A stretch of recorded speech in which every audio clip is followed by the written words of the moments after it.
ما تخرجوش يا جوارديولا، ما تخرجوش يا جوارديولا، لا نقدر على التعليق بعده، لا يمكننا الكلام بعده، لا يمكننا الحديث بعده.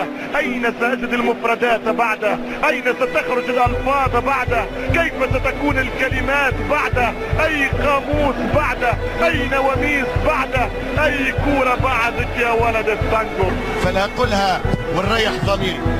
انا في رايي بكل اللي عمله مع برشلونه، وبكل الارقام اللي يكتبها ويدونها، وبكل الركور اللي يمتلكها، اعتقد في لحظه صدق وفي لحظه حقيقه انه اكبر لاعب في التاريخ. ميسي اكبر جيعان، وهذا اللي خلاه اكبر لاعب في تاريخ كره القدم.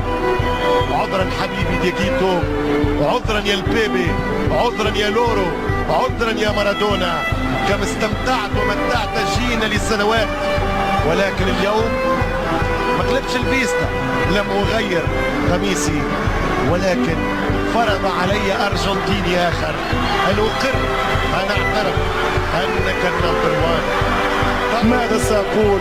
اخفض الصوت، لا تحتاج إلى تعليق، لا تكلم العرب أكثر مما يتحملون، دعهم يفسرون، دعهم يحللون، دعهم يعلقون، دعهم يتكلمون، دعهم يقتسمون معك الكلام، لا تكن أماني أيها المعلق، دعهم يشتركون معك في التعبير عن الإبداع. أرجوكم لا نكن متعصبين، مدريديين، بلباويين، فرنسيين، أتلتيكيين، أرسناليين، مانشسترويين، بافاريين، ميلانيين، انتريين، يوفنتيين.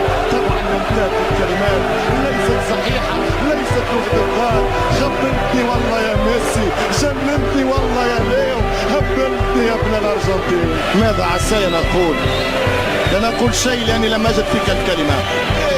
عودة ميسي، روح ميسي، فانيلة ميسي، الري ميسي، الأمير ميسي، إمبراطورهم ميسي، ملكهم ميسي. لو استقلت كاتالونيا رغم أنه أرجنتيني من روساريو من بلد جيفارا سيولونه الملوكية وسيمنحونه لقب الري.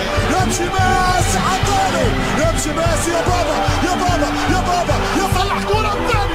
الله، ميسي سيتكلم، سيضرب، سيسجل، تعال جول ميسي ميسي حط الكورة ليونيل، عدله ميسي، عدله ميسي حطها يحط كورة لميسي خطيرة، ميسي ميسي سيسجل سيسجل.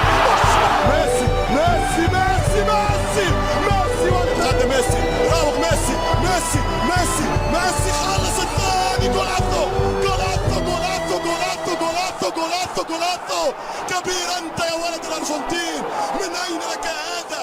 من أين جئت بهذا؟ أين تعلمت هذا وكيف لعبت هذا؟